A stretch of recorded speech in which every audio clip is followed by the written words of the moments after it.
Welcome to the Pat Mayo Experience. This is it for Masters Week, except for Monday when we're going to be recapping the Masters along with heritage picks with myself and Jeff Feinberg. So don't miss that. You got to get your heritage picks in case you're blowing it at the Masters like me. And I think it was 33 people contributed to the giant DraftKings breakdown. Not a single person even brought up the name Patrick Reed, and here we are. Patrick Reed with a 3-stroke lead over Rory McIlroy heading into Sunday at the Masters to break down the DraftKings Showdown single-day contest where, hey, maybe you can recoup some of the money you threw away in the Millionaire Maker. Geoff Ulrich from Fantasy Golf Metrics and DK Live. What's going on, man?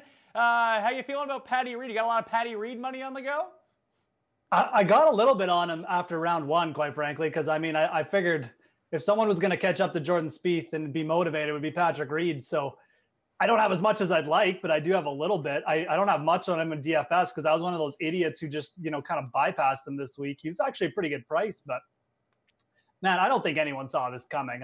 14 under. I know the conditions were soft today, but guy's been pretty amazing all around. It's going to be really interesting to see if he can shoot another round in the 60s because I think that's what he's going to need. But what a performance so far. Do you think that he ends up winning? Because Patrick Reed is incredibly Andercursed right now. With a 5-stroke lead, Tim proclaimed that the Masters were over, and now it's down to 3 strokes like 20 minutes later. So if there's anyone to catch him, do you remember the Ryder Cup match between these two? I feel like it's going to have that. Do you think that it has to be one of those two, or someone like Ricky just with zero pressure going to go out and start firing? Ricky is the dark horse. I really think it comes down to those 3 guys. I don't see Rory and Patrick Reed both shooting like 73 tomorrow and bringing everyone back. I feel like one of them is probably going to shoot in the 60s. I think Rory's got a great shot. But I agree. I think Ricky, between the Ricky and Rahm group, it's Fowler for me. I know he went low today, but he's in the position where he really want Ricky Fowler to be in. He's chasing. He can be aggressive. There's really no pressure on him. If he doesn't win, no one is really expecting him to win because Patrick Reed has a 3-shot lead right now, and he's playing alongside Rory McIlroy. So it's a great spot for Fowler, to be honest. I still feel like one of those 2 guys, Reed or McIlroy, will get across the finish line. I feel like it's a 3-horse race, though, and I don't have too much confidence in anyone else coming back. Well, with the way that Rahm played today and the way that he's played over the past 27 holes, I guess if he goes low again, he can throw himself back into this conversation if Reed stumbles a little bit. No player in the history of the Masters has ever played all 4 rounds under 70, and right now, Patrick Reed's lining up to do that. Although he also can't miss a putt until finally we saw it happen on 16. He missed the 2, and then he missed the 1 on 18. So maybe that's a bit of jitters coming in because Patrick Reed's had some problems closing in majors before. Yeah, he really hasn't played that well in majors overall. He did. Now, I will say this. He started to play better in them starting last year. So you maybe seeing that sort of experience pay off because he played great at the PGA Championships. I wouldn't say he blew it there, but he did have a chance to kind of get himself tied there. So, but it was good experience. Everyone's usually got to go through that once before they win, right? So having that top 5 in his back pocket from last year should help in this situation. He has been sinking a lot of putts, though. And if he starts off cold tomorrow, it's a little worrisome because, once Rory McIlroy starts making birdies, then it's going to put more pressure on himself. He's going to feel like he needs to make birdies, obviously, to keep up. And things can go downhill fast. We saw it with Mark Leishman today, right? Who just couldn't sink a putt while his playing partner is holding out from everywhere. So if it starts like that tomorrow, it could get tight pretty quick, but it's hard to bet against Patrick Reed right now because he's a guy who's got lots of confidence. He has won some big tournaments in the past, and hey, he's in the pole position. So it's really difficult to figure out. From a betting perspective, there's nothing you can really do. You either have it or you don't. If you want to start taking flyers on Bubba and Fleetwood and Rahm and those guys, listen, as someone with cash on those guys anyway, I'd love to see them make a move, but if I was, neutral right now and just had to go into it, I'd be like, well, no. Even when you look at the odds right now, if you were going to use the Bet365 odds, but it's Patrick Reed minus 150, it's Rory McIlroy plus 175. Ricky is the next closest. He's 7-1. That's pretty unlikely. We've seen collapses before at Augusta, but it would now take two guys to almost fall back a little bit, and the probability of that happening is just so low. So let's talk about the DraftKings Sunday slate. So the rules are a little bit different from this showdown as it pertains to the showdowns from the other days. So the rules in terms of scoring are all going to be the same. So your eagles, your pars, your birdies, your birdie streaks, your double bogeys or worse, all that stuff is going to be the same. But the big wrinkle into it this time around is going to be the finishing position, because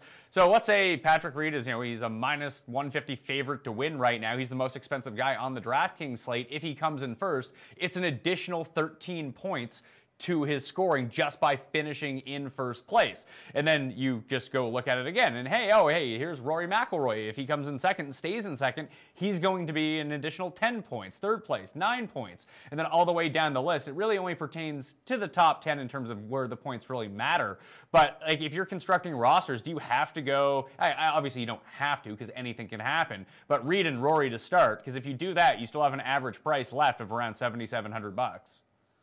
Yeah, I mean, I think if you're doing like cash games or 50-50 lineups, that's probably the most logical way to go, because you're probably going to get the winner in that scenario. But, GPPs, if you think Patrick Reed is due for like a 75 or something, you start with McIlroy and Fowler, and you get first and second there, and then Reed drops back like a few positions. That's a great GPP strategy, in my opinion, because especially if you get a low round from one of those two as well, so you don't just get the Patrick Reed blow up. Now, there's a lot of things coming in there, but I mean, as far as safety goes, going with the final pairing is definitely the safest, because you're going to get those points. And even if one of them doesn't play that well, the other one will probably make up for it with the finishing position and the bonuses and stuff. So I think the big question mark in this format with the new finishing position points is who from the pack.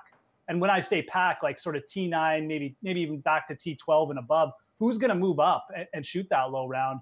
Because not only are you going to get the big round bonuses like the eagle or birdie, whatever, but you're going to get a big jump in finishing position. So that's really where the question lies with the way we're going into this round. So who do you think is going to be, like, would you rather be, let's say you don't take Patrick Reed or Rory, and you kind of drop down a little bit and pray that you can get the guys that move up the leaderboard and their birdies and eagles offset their finishing position that Reed and Rory would technically get by coming in first and second. Like, you come in third, you're pretty close to second as it is. 9 points to 10 points, it's a very marginal difference, and you got a lot more along the way if that was the case. So who do you see from that group? Like, Spieth and Dustin today were so strange that they both played poorly. They both finished at 1 under, and like they're 5 under and 4 under, but it's really weird. Like, do you think that it's one of those guys that had the bad day today, or do you think it's one of the guys that like just keep riding Rahm, keep riding Ricky, keep riding Fleetwood, or maybe Bubba goes on a special run, something like that? I think that I'm kind of invested in Spieth at this point. Maybe it's a good time to divest from him, but I think that Tommy Fleetwood can go out and do it again. It's really hard to follow up another low round. And I mean, it is Sunday. So, now that Fleetwood's got himself in contention, the screws might tighten a little bit. I mean, I look at the quality of player he's grouped with there at 6 under, and it's hard to argue against him. I'd probably take him over Leishman, although Leishman is a really interesting bounce back candidate. He didn't play that poorly today. He just literally cannot sink a putt. And again, the motivation goes pretty quick when your playing partner is literally like holing out from offside the green all the time. So I don't mind Leishman as a bounce back candidate there. I think Fleetwood does make some sense. I would rather chase those guys who were just a little bit off today. I think Spieth or Dustin going for a low round is fine. I like Louis down at 3 under personally. He has been so close to shooting in the 60s all 3 days. His putter is just a little bit off. I feel like he's due for a 65 or 66. He's giving himself a ton of chances. So I like going down to Louis if you're going to go with a guy at 3 under. And then again, Justin Thomas, Jordan Spieth playing together, I think that's going to be a more comfortable pairing for Spieth, so I definitely don't hate targeting him either. So do you think you would just stick to the guys that are under par right now? Because like, even if you drop down the list a little bit, if you're looking for value guys to chuck in, like Cam Smith seems to be the one that you would probably want from that range. I mean, he's, as opposed to where his score is, I know he did have the bogey finish today, but he's been playing really well. And if you just start scrolling down the list, and I don't know how people are going to approach setting lineups for this, because I think, like you mentioned, someone like Leishman, it just is going to be super low owned because no one wants to play Mark Leishman. People think that he's done and everything like that, that he'll just go overlooked, and he's super expensive. So he might make a nice contrarian play. But when you look at Cam Smith, $6,700, he's -3 right now. Like, he goes out and shoots a 67 tomorrow. tomorrow, he has no chance of winning, but he gets the 5 under, and he might get himself up to like T4 or something like that, and that would be incredibly valuable from your $6,700 player. I don't know how chalky he's going to be because of that, but if you start trying to target the other guys that are down there, whether it be like Hatton or Keimer or Appy Burnrat or Scheifele, the +5 and +6s, you get 0% chance at any decent lineup bonus. Yeah, exactly. I mean, Cam Smith should be the chalkiest player in this format. Now, this is a brand new format, right? People may not be familiar or just haven't worked out the idea that, by targeting Cam Smith, you're already getting a better chance at a top 10. So it very well may work out that people just kind of don't realize quite yet that, we've got the added finishing positions there. To me, Cam Smith is the absolute nut chalk here. I mean, he's already inside the top 10. Like you said, he shoots a low round. Not only do you get the birdie bonuses, but you're going to get like maybe a top 6, top 5 bonus too. So he should be at the top of your list especially for like any kind of 50-50 format, something my heads up. Yeah, definitely. And I mean, we can go down here, but some other cheap players. I mean, Matthew Fitzpatrick coming off a hot round. Again, hard to follow it up maybe. He has played well here before. I might target a guy like Russell Henley instead. Got a really solid record here. He's kind of been really solid all 3 days. Kind of like Louis, just hasn't been able to put it together for a low round, but he shot low on Sunday here last year. I like him too if you're going down. Kisner, we know, has played a bit better, shot in the 60s today. Guy can get hot with the putter. So, and Paul Casey is another guy. I mean, he's going to be more expensive, but he finally started to play well here today. So we know he has the history of playing well here on Sundays too. Probably not a bad contrarian play because I doubt many people will pay up for him.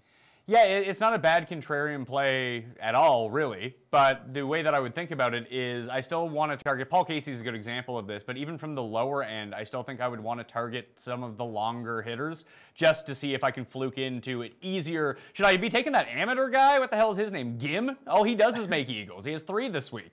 So I look at players like that if I can get them moving up the charts a little bit based on those big scoring points, like even someone like Jonathan Vegas at $6,800, I think the guy that I prefer if I'm going to pivot away from Cam Smith is Jimmy Walker's at even right now. He's $6,700. He's been playing well all week, and maybe the Lyme disease catches up to him here on Sunday and it makes him overly tired and he can't get it going.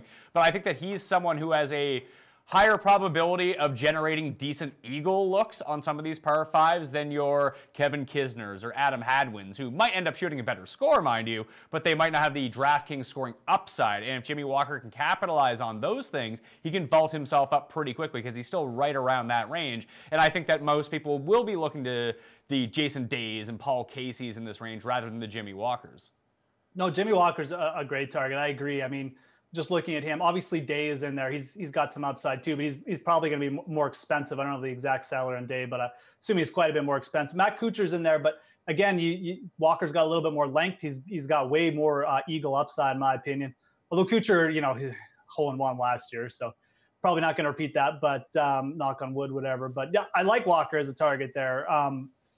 Definitely, probably the player at T15 I would pick out, assuming you're not going to pay up for Jason Day. And I don't have the utmost confidence that Day is just going to shoot another all around because he's been kind of inconsistent since his wins. So I like Jimmy Walker of that group for sure. You kind of look down and a lot of actual shorter hitters in the mix here down like in the T20 range. I mean, Matsuyama is probably another good target. He's just one back of Walker, but he's been solid all 3 days. Hasn't put together the low round either. But we often see these good players now that the pressure's off on Sunday. They just come out. So Hideki should be another contrarian play, probably even before Casey, because he's got a little bit more length. Definitely really a track record at this course. Well, in terms of lineup construction and what you want to do, I guess you can play this one of 2 ways. You can play that Stars and Scrubs format where you go with Reed and then you go with Rory and then piece together the rest of your team, whether you have Smith and Walker, and then you can pay up for one more guy, potentially 2, depending on where that levels out. If you do that, let me see here. If you take Reed and you take Rory and then you take Walker and then you end up taking Cam Smith. Where are all these idiots at here on the screen?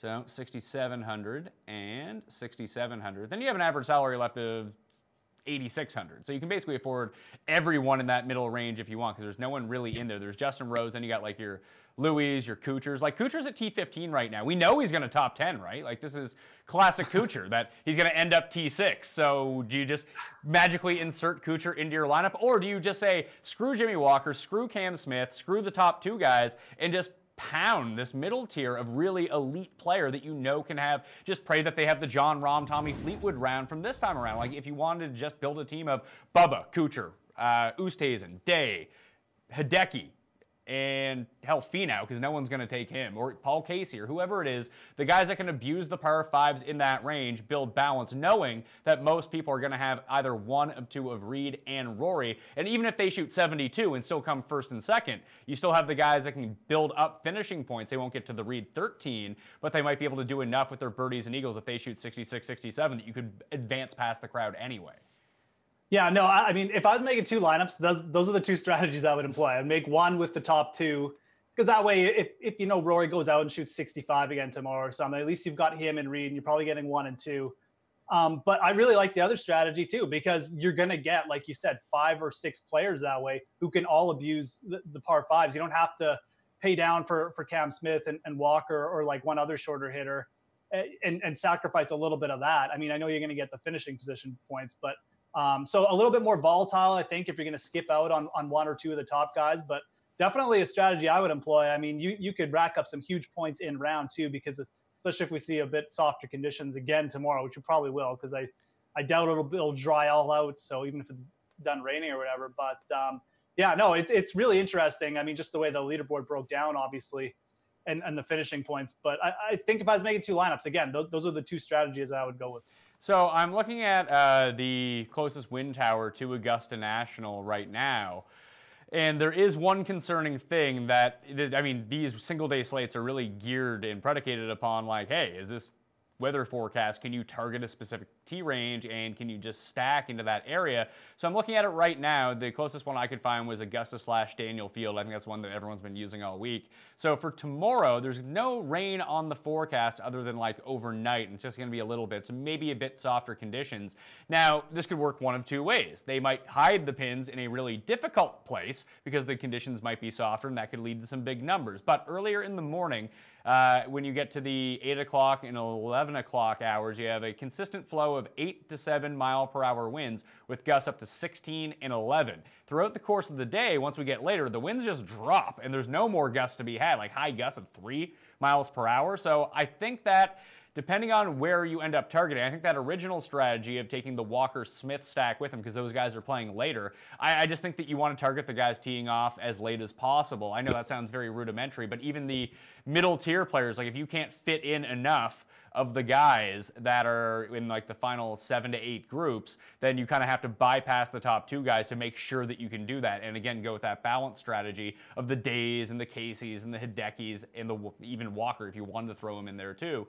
I think that is the route that I'm going to play. I'm going to, listen, I don't know how this is going to work out. I don't know what the proper strategy is yet. I'm trying to learn this on the fly just like everyone else. So if anyone has like a good solid strategy out there, you don't need to tell me, but now is the time to really try to take advantage of it, isn't it? Yeah, no, for sure. I mean, it's the first time for everyone, right? But I think even with the weather benefiting it, you don't want to get too crazy, because you go down and you're limiting yourself how many bonus points your players could get from the finishing position. So, maybe one player outside of the top 20 or something, but your goal should be to have exposure to players who can make moves up into potentially the top 5 with a really good round, because you'll get like the double bonus, the finishing position and the birdie and stuff. So it's not really a format where you want to get too crazy, because we're bringing in the finishing positions. That being said, if you feel strongly about a player down there and he fits into your salary range, that's fine, I think, because obviously they can make that up with a really good round. But it's not something where I would like take 2 or 3 players from way down below in any situation, especially with the weather now. So just definitely keep that in mind, when you're making lineups. It definitely gears itself towards the finishing, the guys higher up. I think that a lot of people might go to Paul Casey just because we know what he can do. He was very popular coming in, and people see his scores like, oh, he's getting progressively better. I think that I would pivot off of him. I mean, he's T30 right now at +2. I would pivot off of him and maybe go to Adam Scott, who's only $7,300. He's at exactly the same score. And if these trends continue, 75, 73, 70 for Adam Scott, and one of these days he's going to start making some putts, right? So if he shoots a 68 tomorrow, he gets himself to -2. Like, he might end up at like T13 by the end of the week. That's not a ton of bonus points, but he's a good salary saver. I don't think a lot of people are going to use him, and we know that he does have the potential to go low, especially in a bit damper conditions. It's not going to be raining like the year that he won the Masters, but I just like the way that he's kind of bounced back throughout the course of the week. So I wouldn't mind Adam Scott here. Yeah, no, absolutely. I mean, I think you're kind of right on Casey being semi-chalk. I'm just trying to scroll through here, seeing if I missed anyone else. But like the guys no one are going to take from like the top 20 are basically, no one's going to take Leishman, so he's a nice GPP play. Yeah, no, absolutely. Everyone's going to take, no one would take Cameron Smith, but he's just such a good price. Everyone's going to take him. Louis is interesting, like you mentioned.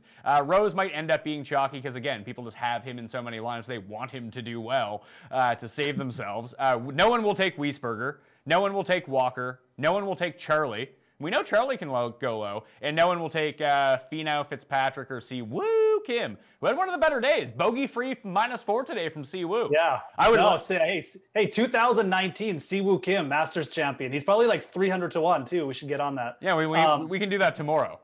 Yeah. With all the money we don't win. But no, yeah, that's interesting. I kind of like, and if you go down to the 7K range, Daniel Berger's at +2. I mean, Daniel Berger's played well here a couple times too. I like that for a pivot. We could get on our boy Bryson, who can't score on the par 5s this week. But again, we're just talking about a one-round thing. So there's definitely some interesting pivots. I really like the Louis play personally. Like I said, he's been giving himself looks all week. He would be like one of my favorite targets because I don't think he's going to be that super highly owned. I still also like Russell Henley. He's especially if you want like some kind of pivot off of Cam Smith. Although, again, just where Cam Smith is in the standings and how this is working, not a guy I would want to fade. I have high hopes for Cam Smith tomorrow too because I do have him actually in a top 10 bet. So. Yeah, I jumped on him today when the round began at 150 to 1 just to get that T4 each way. So if you can, if Cam Smith, you got a 66 in you, it'd be real nice. So I can leverage myself against that just by pivoting off of him and taking Jimmy Walker. Jimmy Walker's only 2 spots behind him, and if it's Walker who has the good day, Molinari's right there too. I mean, I won't take Molinari, but if you have Molinari and he shoots like 63 tomorrow, you're going to be fighting Mike Leone for the top spot in the DraftKings Showdown on Sunday for sure. But if it's Walker who shoots the 67 instead of Cam Smith, or it just could be none of them, they could be like 76 or something stupid. But if Walker can move that up, I think that you're probably going to get Walker at like 1/5, 1/6 the ownership of Cam Smith. Because all people are going to do is see, oh, Cam Smith is T12, Walker's T15. Oh, he's 3 under, he's 1 under. I'll take the guy who's 3 under. Yeah, no, absolutely. I mean, like I said, Cam Smith should be the absolute chalk. Now, he might not be as chalky as we think just because, again, it's a new format. But I think Walker is kind of like the secondary play, but he's not very far off. So definitely would be a good pivot. Like I said, I still do like Russell Henley at that price too. But those are kind of the should be the chalky guys tomorrow. I mean, Cam Smith, obviously, Reed and McIlroy with they've separated themselves. I don't know. I mean, is there anyone you really don't like of the top group? I mean, I'd stay away from Stenson. I don't really have the utmost confidence in John Rahm to follow it up either. Let me ask you, do you worry about chalk in this situation? Because I just built my lineup that I really like, and I'm looking at it, and I have $1,400 left over. Like, I don't even really think that matters all that much, does it? No, that's the thing, too. I mean, like I said, I don't think you should get too fancy with trying to fade Cam Smith in this format either. Because but this lineup, I can't give out what the lineup is because I'm going to play it, but it has Patrick Reed, Rory McIlroy, and Cam Smith in it. Yeah, I mean, but that's so logical because of the finishing points. I mean, if you start fading that, you almost, again, there's only a couple scenarios where you could logically overcome the lineups that have those 3 in it, and you'd need something drastic to happen probably to Patrick Reed, like just shoot like 75. So And even if he shoots 75, he still bails himself out because he's still going to come like T3 and get those bonus 9 points. Exactly. So I can't underestimate the importance of the finishing position points, especially for the top guys. All right, before we get out of here, I want to thank again everyone for watching this week. Give the episode a like while you're on it. Those likes really help foster the algorithm, and a lot of people tuned into Masters coverage. So I do want to thank everyone out there again for sharing the show around, all the positive feedback. You got to see me lose my Jason Duffner to make the cut parlay live. I think that was worth it. Then there was people who watched the live cuts show after the fact and were like really confused about what was going on. It was one of those things where you really had to watch it live, I think, as the action was going along. Makes no sense to watch it after the fact. But like I mentioned, Monday, I'll be back with Feinberg to do the Heritage and to recap the Masters. But final 5. Give me your top 5. Not picks for tomorrow, just who's going to come 1 through 5. Give it to me. Okay, here we go. I'll give you mine. Okay, yeah, go first. So I can... Tommy Fleetwood, Bubba Watson, Rory, Cam Smith, Patrick Reed. In that order? Yeah, let's do it. That's 1 through 5. That's what I'm going with. Okay, we're getting crazy here. I like it. I'll go Reed. I'm going to give him the win. I'll go Ricky, runner-up. I'll go Leishman with the bounce back for 3rd. Rory drops to 4th. I'll go Louis with 5th. There you go. I might even put Kuchar into the top 5 too, because you know that he's going to backdoor all that cash. Oh, you know, Kuchar's going like birdie, birdie, birdie, birdie, T5. I might have to put Kuchar into this lineup. He should probably be like the absolute shock tomorrow. I mean, really. He won't be though. That's the thing. No, I know he won't be. Especially because we just spent the whole show not talking about him. Yeah, everyone just knows. If it's on a Sunday and you need a backdoor top 10, here comes Matt. Is that Matt Kuchar's music? And it would not be very like intense music. I can see Matt Kuchar's entrance music just being very like baroque, like just like you're in an elevator or something like that, and you just come stumbling out, a bit happy. But in my top 5, I'm gonna pick Rory to win. I'll have Reed in 2nd, followed by Fleetwood, Rahm, and Ricky. That's my real top 5 pick. I would prefer Fleetwood win, but that's me. Hey, I mean, I would prefer like Paul Casey shoots 56 tomorrow, but well, good luck with it. You're gonna need him in the DraftKings Millionaire Maker Showdown if he shoots 56. That's right. All right, that'll do it on the Pat Mayo Experience. That was the round 3 recap. The look ahead to Sunday. Geoff Ulrich, you can follow him on Twitter at @TheFantasyGrind. Plus, check out all of his work on DK Live and FantasyGolfMetrics.com. How you doing in the brand new one and done that they just started? Not good. Okay. We'll just leave it at that. You have Paul Casey, I'm guessing? Not a good start. Now I can't even remember who I took. It's good though. I did take Casey. Yeah, I like Casey. I was going to use Jordan Spieth in like the big gups one and done, but I'd already used Jordan Spieth. So I have Adam Scott. So I'm really praying Adam Scott has a good round here tomorrow. Yeah, that would be good for you. All right. Like I said, that'll do it on the Pat Mayo Experience. You can follow me on Twitter, Instagram, and Facebook at the PME. Give the episode a like, sub to the podcast, and, like the video, all that fun stuff. Anyway, listen, man, and everyone out there who's watched, thanks again. My brain is scrambled from so much Masters content. I know the picks were awful, but I hope you had a good few laughs along the way. I mean, that's really why I'm not a professional gambler, professional DraftKings player, professional talker. I'm here to entertain the people, even though my picks are terrible. Anyway, I hope someone out there wins some big cash tomorrow. Bring it home, and I want to hear from you if you do it too. It'd be just great to see, all right? Pat Mayo. I'll see you next time.